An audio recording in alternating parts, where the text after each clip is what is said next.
Hello guys, நம்ம ரொம்ப நாளைக்கு முன்னாடி மாலிஃபிஸ் ப்ரீட் பண்ண போகிறோம்னு சொல்லி ஃப்ரிட்ஜ் செட்டப்லாம் வாங்கி வச்சுருந்தோம். ஸோ அந்த வீடியோ பற்றி நான் எந்த அப்டேட்டுமே கொடுக்கல. ஃபஸ்ட் டைம் நம்ம மாலிஃபிஸ் மட்டும் தான் வளர்க்குறதா சொல்லியிருந்தோம். இப்போ நம்மக்கிட்ட நிறைய கலெக்ஷனில் நிறைய பீஸ் நிறைய கலரில் அவைலபிளாக இருக்குது. ஸோ அந்த வீடியோ பற்றி தான் பார்க்க போகிறோம். மறக்காமல் வீடியோ ஸ்கிப் பண்ணாமல் ஃபுல்லாக பாருங்கள். வாங்க வீடியோக்குள்ளே போகலாம். கைஸ், ஒரு வாரத்துக்கு முன்னாடி வாங்கின ஃப்ரிட்ஜ் செட்டப் இது தான். ஸோ இதை ஓப்பன் பண்ணி காட்டுறேன், நீங்களே பாருங்கள். இதில் பார்த்தீங்கன்னா கிட்டத்தட்ட நம்ம மாலிஃபிஸ் மட்டும் தான் போட்டிருப்போம். பிளாக், ஒயிட், ஆரஞ்ச் 3 கலரும் அவைலபிளாக போட்டிருப்போம். அது மட்டும் இல்லாமல் இன்னொன்று என்ன பார்த்தீங்கன்னா, இது வந்து நான் 7 பேர் போட்டிருப்பேன். கிட்டத்தட்ட 14 மீன் உள்ளே கிடக்கும். ஆனால் ஃபீமேல் மட்டும்தான் இதில் அதிகமாக இருக்கும், மேல் கம்மியாக தான் இருக்கும். ஸோ அப்போ தான் கொஞ்சம் ஈஸியாக ப்ரீட் ஆகும் அப்படிங்கிற கணக்கில் போட்டிருப்பேன். நான் என்னோட கணக்கு என்னன்னு பார்த்தீங்கன்னா 3 ஃபீமேலுக்கு 1 மேல் அந்த கணக்கு தான் போட்டிருப்பேன். ஸோ கிட்டத்தட்ட 60-70 குட்டிக்கு மேலேயே போட்டிருக்கு. இது போட்ட குட்டியை தனியாக பிரித்து போட்டு வச்சிருக்கேன். அதையே நான் உங்கள்கிட்ட காட்டுறேன் பாருங்கள். ஸோ இது அடிக்கடி நம்மளால் டேங்க் க்ளீன் பண்ண முடியாது அப்படிங்கிறதுனால ஃபில்ட்ரு மட்டும் வச்சுருப்பேன். தேவைப்படும் போது மட்டும் ஃபில்ட்ரை போட்டுக்குவேன். கைஸ், நம்ம மாலிஃபிஸ் போட்ட குட்டி எல்லாமே இந்த பக்கெட்டில் தான் போட்டு வளர்த்துட்ருக்கோம். ஸோ பார்த்தீங்கன்னா உங்களுக்கு நல்லாவே தெரியும். இதில் குட்டி எல்லாமே அடியில் கிடக்கும், நல்லா பாருங்கள். ஸோ இதில் வந்து பார்த்தீங்கன்னா ஒயிட்டு, பிளாக், ஆரஞ்சு இது மாதிரி கலந்த மாதிரி எல்லாமே இருக்கும், மிக்சடும் இருக்குது. ஸோ இது வந்து ஃபாக்டெயில் போட்டு வச்சது எதுக்கு ரீசன் பார்த்தீங்கன்னா, அதுக்கு ஆக்சிஜன் நல்லா கிடைக்கணும் அப்படிங்கிறதுனால தான். ஃபுட்டு வந்து அதிகமாக எடுத்துக்காது குட்டி மீன், அதை நசுக்கி தான் போடணும். ஒரு சிலது வந்து அந்த ஃபாக்டெயிலில் உள்ளதே சாப்பிட்டு உயிர் வாழும். கிட்டத்தட்ட இதில் பார்த்தீங்கன்னா ஒரு 30-35 குட்டிக்கிட்ட இருக்குது, சம்திங் இருக்குது. இதை நம்ம காப்பாற்றி வருகின்ற நாட்களில் நல்ல வீடியோவாக போடுவோம். ஸோ முடிஞ்ச வரைக்கும் நம்ம சேனலை சப்ஸ்கிரைப் பண்ணிட்டு பாருங்கள்.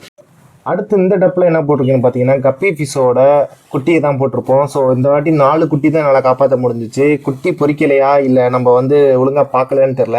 ஸோ இந்த குட்டியுமே நான் நேற்று தான் கண்ணில் பட்டுச்சு, ஃபாக்டெயிலுக்குள்ளே ஒளிஞ்சிருந்துச்சு. ஸோ 4 குட்டி மட்டும் இருக்கும், உங்களுக்கு நல்லா தெரியும்னு நினைக்கிறேன். ஸோ நல்லா ஆக்டிவாகவே இருக்குது. இதுலேயும் ஃபாக்டெயில் போட்டு வச்சுருக்கேன். நெக்ஸ்ட்டு தண்ணி வந்து எப்போதுமே கண்டிஷனாக இருக்குங்கிறதுனால பாதாம் லீஃப் போட்டு வச்சுருக்கேன். நெக்ஸ்ட்டு பாருங்கள், இந்த பக்கெட்டில் பார்த்தீங்கன்னா நம்ம வந்து பலூன் மாலி இருக்குல்ல, பலூன் மாலியோட ஃப்ரை வந்து போட்டு வச்சுருப்பேன். ஸோ பலூன் மாலி எல்லாமே ஃபாக்டெயிலில் ஒளிஞ்சிருக்கு, நீங்கள் பார்த்தீங்கன்னா உங்களுக்கு தெரியும். ஸோ நல்ல ஆக்டிவாகவும் இருந்துச்சு. பிளாக் அண்ட் ஒயிட் கலர் நிறையா அவைலபிளாக இருந்துச்சு. ஸோ இதெல்லாம் பெருசாக வளர்ந்ததுக்கப்புறம் வருகின்ற நாட்களில் அதையும் நான் வீடியோவாக எடுத்து போஸ்ட் பண்ணுறேன், நல்லாவே பாருங்கள். ஸோ உங்களுக்கு நல்லா தெரியும். கைஸ், நெக்ஸ்ட்டு பார்த்தீங்கன்னா மீன் வளர்க்குற எல்லாருக்கும் தன்னுடைய பீட்டா ஃபிஷ் வந்து ப்ரீட் பண்ண ஆசை இருக்கும். ஸோ அந்த விதத்தில் நானும் ஒருத்தன். அந்த மாதிரி தான் என்னோட ஃபுல் மூன் பீட்டா ஃபிஷ் 2 வச்சுருந்தேன் மேலில். ஸோ அது 2யும் ப்ரீட் பண்ணியிருந்தேன். ஸ்கை ப்ளூவும் பாருங்கள் எவ்வளோ பபிள்ஸ் வந்து லே பண்ணியிருக்கு பாருங்கள். அதே மாதிரி எக்கும் நிறையா லே பண்ணியிருந்துச்சு. ஸோ அதுக்குள்ளே குஞ்சு பொறிச்சிருச்சு. என்னால் அது வீடியோ எடுத்து போஸ்ட் பண்ண முடியல. ஸோ நெக்ஸ்ட் கண்டிப்பாக எடுத்து போடுறேன். நம்ம சேனலை சப்ஸ்கிரைப் பண்ணி வச்சுக்கோங்க. பீட்டா ஃபிஷ் வந்து உள்ளே நல்லாவே கேர் பண்ணிக்குது. அதோட தன்னுடைய எக்கையும் தன்னுடைய குட்டிகளையும் நல்லா கேர் பண்ணிக்குது. ஸோ 2 பீஸ் பீட்டா ஃபிஷ்ஷையும் குறை சொல்ல முடியாது. ஸோ இந்த எக்கு ஃபார்ம் பண்ண பீட்டா ஃபிஷ் ஃபீமேல் எங்கே இருக்குங்கிறத காட்டுறேன், அதையும் பாருங்களேன். இதில் உள்ளது 2மே மேல் போட்டிருக்கோம். ஸோ அது வந்து தன்னுடைய எக்கையும் தன்னுடைய குட்டியும் கேர் பண்ணிக்கிட்டு இருக்கு. இப்போ கிட்டத்தட்ட ப்ரீட் பண்ணி 1 வீக் ஆக போகுது, சம்திங் 6 டேஸ் ஆக போகுது. ஸோ வருகின்ற நாட்களில் வீடியோ கண்டிப்பாக போஸ்ட் பண்ணுறேன். ஒவ்வொரு ஒவ்வொரு விதத்தில் போகுது. அந்த விதத்தில் மீன் வளர்க்குறதுல நமக்கும் போகுது. ஸோ எதனால கவர் போட்டு மூடி வச்சிருக்கோம் பார்த்தீங்கன்னா, திறந்த வெளியில் வச்சு நம்ம வந்து இயற்கை சூழலில் தான் மீன் வளர்த்துட்டு இருக்கோம். அதனால காக்கா, குருவிகள் அந்த மாதிரி பறவைகள்கிட்ட இருந்து நம்ம மீன்களை பாதுகாக்கணும். வெயில் கண்டிஷன் உள்ளே அதிகமாக படக்கூடாதுங்கிறதுனாலவும் குப்பைகள் அதிகமாக உள்ளே போயிடக்கூடாதுங்கிறதுனால தான் நம்ம கவர் போட்டு மூடி வச்சுருக்கோம். ஸோ இந்த ஃப்ரிட்ஜ் செட்டப்பில் பார்த்தீங்கன்னா நம்ம மாலிஃபிஷோட குட்டி போட்டிருக்கதா உங்கள்கிட்ட ஆல்ரெடி நான் சொல்லியிருப்பேன். நெக்ஸ்ட்டு பார்த்தீங்கன்னா நம்ம கொசுவோட முட்டையிலேருந்து வர்ற அந்த லார்வாவை எடுத்து மீனுக்கு ஃபீட் பண்ணணும் அப்படிங்கிறதுனால இந்த தண்ணியை அப்படியே திறந்த வாக்கிலே வச்சுருக்கேன். நெக்ஸ்ட்டு அதில் ஃபாக்டெயில் கொஞ்சம் வளரட்டுன்னு ஃபாக்டெயில் போட்டு வச்சுருக்கேன். நெக்ஸ்ட்டு பார்த்தீங்கன்னா நம்ம ஃபீமேல் பீட்டா ஃபிஷ் போட்டிருப்போம். நம்ம எக் லே பண்ணியிருக்குன்னு சொன்னேன்ல, இதில் பார்த்தீங்கன்னா ஒயிட் கலர் பீட்டா ஃபிஷ் இருக்கும். ஸோ நல்லா ஆக்டிவாகவே இருக்கும்.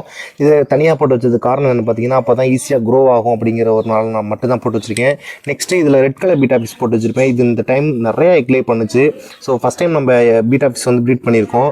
ஸோ இந்த வீடியோ மீன் பிரியர்கள் யாரும் பார்த்தீங்கன்னா எப்படி ஃபீட் பண்ணலாம், எந்த மாதிரி வளர்க்கலாம், எப்படி போட்டு வளர்க்கலாங்கிறத சொல்லுங்கள், நானும் தெரிஞ்சுக்கிறேன். நெக்ஸ்ட்டு பார்த்தீங்கன்னா இதில் வந்து பார்த்தீங்கன்னா அடல்ட் ஸ்டேஜில் இல்லாமல் சும்மா குட்டி ஸ்டேஜில் தான் இருக்குது. 5மே ஃபீமேல் பீட்டா ஃபிஷ் தான். ஸோ ஒவ்வொரு கலரில் போட்டிருப்பேன். Blue, sky blue, violet colour மாதிரி ஒன்று போட்டிருப்பேன். நெக்ஸ்ட்டு ஒயிட்டு, பிளாக் போட்டிருப்போம். ஸோ உங்களுக்கு வீடியோ நல்லா கிளியராக தெரியாது, பிளராக தெரியும் பாருங்கள். நெக்ஸ்ட்டு பார்த்தீங்கன்னா பலூன் மாலியை நம்ம தனியாகவே போட்டு வச்சுருக்கோம். அதாவது மாலிஃபிஷோட போடாமல் பலூன் மாலியை தனியாக போட்டு வச்சுருக்கோம். இதில் வந்து 5 பலூன் மாலி மட்டும் தான் இருக்கும். ஸோ இந்த டைம் நேற்று தான் பலூன் மாலி எனக்கு குட்டி போடுச்சு. பலூன் மால் குட்டியும் உங்கள்கிட்ட காட்டுறேன். இதில் பிளாக் கலர், ஒயிட் கலர் அவைலபிளாக இருக்குது. ஸோ நல்லா பாருங்கள், சூப்பராக இருக்கும், ஆக்டிவாக இருக்கும். நெக்ஸ்ட்டு ஷார்க் 2 போட்டு வச்சுருப்பேன். ஸோ ஷார்க்கு மேலே நீங்கள் இன்ட்ரெஸ்ட் இல்லை, ஆனால் எல்லோரும் வளர்க்குறாங்க, நம்மளும் வளர்ப்போம், நம்மக்கிட்டையும் வளருதான்னு பார்ப்போங்கிறனால போட்டிருப்பேன். ஸோ 2 ஷார்க் இருக்கும், செம்ம ஆக்டிவாக இருக்கும். அதை கையில் பிடிக்க முடியாது, குதிக்கும் பாருங்களேன். தண்ணி அந்த அளவு கலங்குது. நான் சும்மா லைட்டாக கையை வச்சா கூட அது அவ்வளோ ஆக்டிவ் அங்கிட்டு இங்கேருந்து அங்கே போயிடும். ஸோ அந்த மாதிரி நெக்ஸ்ட்டு பார்த்தீங்க அப்படின்னா இதில் என்ன போட்டிருப்போம் பார்த்தீங்கன்னா ஃபேண்டா மாலி கேள்விப்பட்டிருப்பீங்க. ஸோ ஃபேண்டா மாலி தான் போட்டிருக்கோம். நல்ல பேரண்ட் சைஸில் இருக்குது. ஸோ 5 போட்டிருக்கோம். அதில் ஒரே ஒரு மேல் தான் போட்டிருக்கோம். சாரி 2 மேல் 3 ஃபீமேல் போட்டிருப்போம். ஸோ ஃபேண்டா மாலி இன்னும் 1 வீக்கில் நம்மகிட்ட குஞ்சு பொரிச்சிடும். ஸோ குஞ்சு பொரிச்சதுக்கப்புறம் கண்டிப்பாக அதையும் நான் உங்கள்கிட்ட காட்டுறேன், வீடியோவை எடுத்து போஸ்ட் பண்ணுறேன். நெக்ஸ்ட்டு பார்த்தீங்கன்னா நம்மகிட்ட ஃபேன்சி கப்பி மீன் இருக்குது. கிட்டத்தட்ட 13 வெரைட்டி கப்பீஸ் நம்ம வச்சுருக்கோம். எலிஃபண்ட் இயர் கப்பி இருக்குது, ரெட் கப்பி இருக்குது, ஸோ க்ரீன் கப்பி இருக்குது, இந்த மாதிரி நிறையா இருக்குது. ஸோ எனக்கு ஃபுல் நேமும் தெரியாது. பார்த்தீங்கன்னா உங்களுக்கு தெரியும், ஃபோட்டோவில் ஆட் பண்ணுறேன் பாருங்கள். நெக்ஸ்ட்டு என்ன கலெக்ஷன் பார்த்தீங்கன்னா இதில் வந்து ஜீப்ரா ஃபிஷ் போட்டிருப்போம். கிட்டத்தட்ட நம்மகிட்ட 4 மீன் தான் இருக்குது. அதில் ஃபீமேல் மேல் கண்டுபிடிக்க தெரியாது, நான் இப்போ தான் கற்றுக்குறேன். ஸோ அதில் வந்து என்கிட்ட எல்லோ கலர் 2, க்ரீன் கலர் 2 போட்டு வச்சுருப்பேன். ஸோ இதுதான் நம்மகிட்ட உள்ள கலெக்ஷன்.